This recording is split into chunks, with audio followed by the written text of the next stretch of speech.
95 years old now. Most mornings I wake up before the sun, not because I have somewhere to go, but because my body simply does. The house is quiet at that hour. No phones ringing, no engines outside, no one asking me for anything. That's usually when people's questions echo the loudest in my mind, the same questions they've been asking me for decades. What's your secret? How did you live this long? Was it your diet? Your genes? Some miracle habit? I always disappoint them with my answer. I didn't take special supplements. I didn't follow a perfect routine. I wasn't disciplined in the way people like to admire. If I'm honest, I wasn't exceptional at all. What kept me alive wasn't something I added to my life. It was something I consistently refused to do. People assume longevity comes from doing more effort, more control, more optimization. But the truth I learned, slowly and painfully, is that life is often shortened by quiet, ordinary habits we repeat every day without questioning them. Habits that feel normal, harmless even. At 95, with most of my years behind me, I can say this clearly. I didn't live long because I did everything right. I lived long because I avoided a few things that destroy people over time. And I avoided them on purpose. When I was young, I didn't learn about life by reading books or listening to wise speeches. I learned by watching people age around me. I watched my parents, their friends, the neighbors on our street, the men I worked beside, and the women who waited for them at home. Over the years, I saw who stayed strong and who slowly disappeared long before their bodies gave out. Some people seemed full of energy in their 30s and 40s, always busy, always moving. They talked about how they'd rest later, how life would slow down someday. But by the time that someday arrived, many of them were already worn out, physically, emotionally, or both. Others lived quietly, without urgency, without constant tension. They didn't impress anyone. They just lasted. I attended more funerals than I care to remember. At first, they felt distant, something that happened to older people, not to us. But as the years passed, the faces grew familiar. Co-workers, friends, people who were once strong. And I began to notice something unsettling. Their stories were different, but their mistakes were often the same. No one ever said, "I lived too calmly." No one regretted resting, forgiving, or staying connected. The regrets came from a different place: unspoken anger, endless stress, isolation, and the belief that life could always be postponed. Watching those patterns repeat, decade after decade, taught me more than any doctor ever could. That's when I made a quiet decision. I would pay attention, and I would choose differently, even if it meant living against the current. The first bad habit I learned to avoid was living in constant hurry. I saw it everywhere. People rushing through meals, conversations, even their own thoughts. Everything was urgent. Everything was important. They wore exhaustion like a badge of honor, as if being perpetually stressed proved they mattered. I watched their shoulders tighten over the years, their tempers shorten, their sleep disappear. I was surrounded by people who believed slowing down meant falling behind. They ran from one responsibility to the next, never fully present in any of them. Rest was something to be earned, postponed until retirement or illness forced it upon them. By then, their bodies had already paid the price. High blood pressure, heart trouble, a constant invisible tension that never truly left. Early in my life, I made a choice that confused many people. I refused to live at that speed. I walked when others hurried. I ate without rushing. I took breaks without apologizing for them. When my workday ended, I let it end. I didn't carry my job into my evenings or my sleep. Some thought I lacked ambition. Others assumed I didn't care enough. The truth was simpler. I cared about lasting.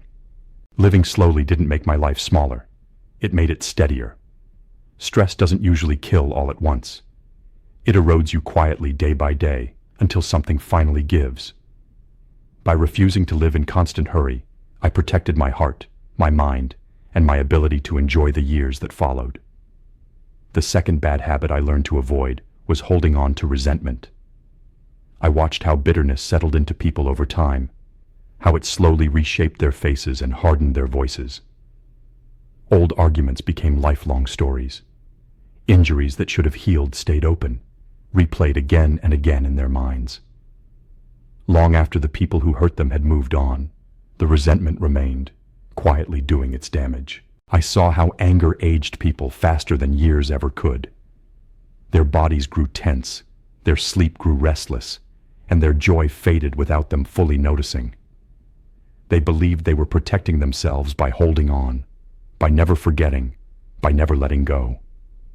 In reality, they were carrying a weight that grew heavier with every passing decade.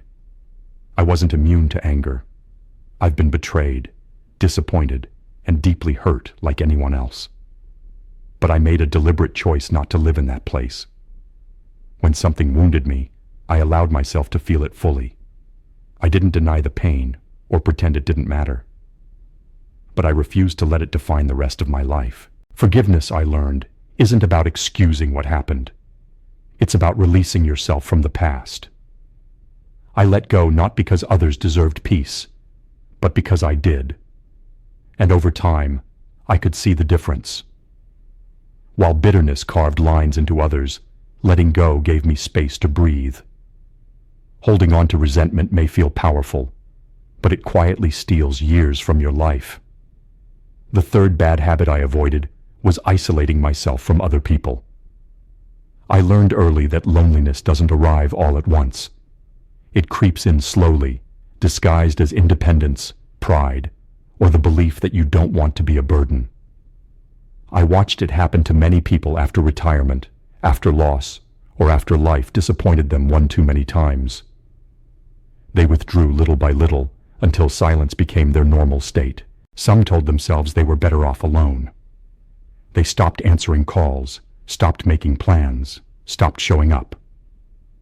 At first it felt peaceful, but over time that quiet turned heavy. Their worlds shrank. Their bodies followed their minds into decline. Loneliness, I came to understand, is not just emotional. It's physical. It weakens you in ways you can't see until it's too late. I made a rule for myself. I would never confuse independence with isolation. Even when it felt inconvenient or uncomfortable, I stayed connected. I called people. I listened more than I spoke. I shared meals, stories, and time. Not every relationship lasted, and not every connection was deep. But the act of reaching out kept my world open. Human connection doesn't have to be perfect to be life-giving. It simply has to exist. Staying connected gave my days meaning and my years resilience. I truly believe that many people don't die from age. They fade from a lack of connection. The fourth bad habit I avoided was ignoring my body's warnings. I watched many people pride themselves on pushing through pain, fatigue, and discomfort as if those were signs of strength. They boasted about working through illness, sleeping too little, and never slowing down. For a while it looked impressive, but eventually their bodies collected the debt. The body is patient. It whispers before it screams. A dull ache, constant tiredness, shortness of breath, small signals people learn to dismiss. I saw how often those whispers were ignored, until they turned into emergencies that could no longer be undone. By the time help was finally sought, the damage was already permanent. I chose a different approach. When I felt tired, I rested without guilt. When something felt wrong, I paid attention instead of dismissing it. I didn't treat my body like a machine that could be pushed endlessly without consequence. Listening didn't make me weak. It made me last. Strength isn't about enduring everything without complaint. True strength is knowing when to stop, when to seek help, and when to care for yourself before the cost becomes too high. By respecting my body's warnings, I avoided the kind of breakdowns that shorten lives long before their time. The fifth bad habit I avoided was postponing joy until someday. I saw people delay happiness as if it were a reward they could claim later, after retirement, after success, after life finally slowed down. They told themselves they would travel someday, rest someday, enjoy their lives someday. Too often, that day never came. I watched friends work endlessly, promising themselves they would start living once everything was in order. But life rarely becomes neat and complete. There is always another responsibility, another worry, another reason to wait. And while they waited, their years quietly slipped away. I made a conscious choice not to save my life for the future. I allowed myself small moments of joy along the way. Simple meals, quiet mornings, laughter without a special reason.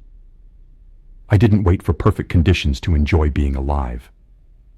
Joy didn't have to be grand or expensive. It just had to be present.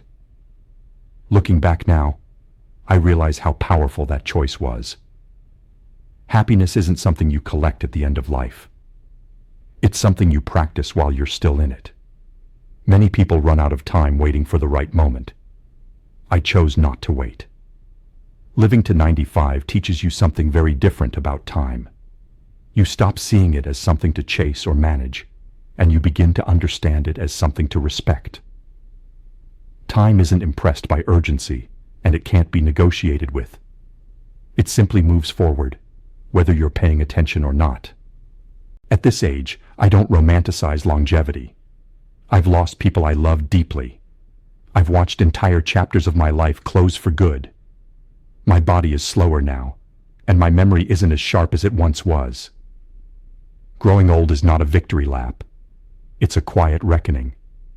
But there is one thing I'm grateful for above all else. I don't wake up wishing I had lived differently. I don't replay decades of regret in my mind. The years I was given were full, not because they were perfect, but because I was present for them. Time didn't give me answers. It gave me perspective. And perspective is what allows you to see the difference between living long and truly living. If there is one real secret to a long life, it isn't found in a pill, a routine, or a set of rules. It's found in what you choose to stop doing. Over the years, I learned that life isn't extended by adding more discipline, more pressure, or more goals. It's extended by removing the habits that quietly drain you of time, peace, and connection. I didn't avoid every mistake.